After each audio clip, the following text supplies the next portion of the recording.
Hey guys, so today I have this dress that I obviously made based off of this.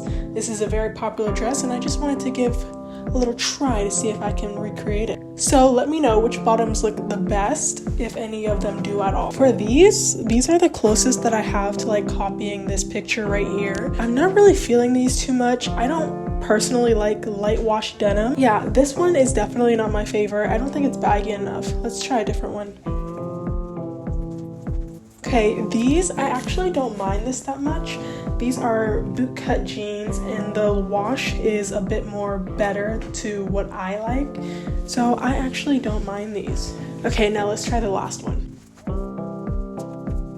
Okay, I honestly thought these were gonna be my favorite, but it turns out they're not. They're just not long enough, so it just looks kind of awkward how it just pokes out like that.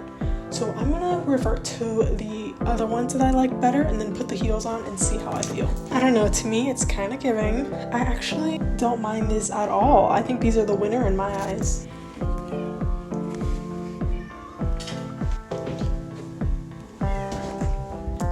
Which one do you think is the best? Comment down below which bottoms do you think looks best on this fancy dress.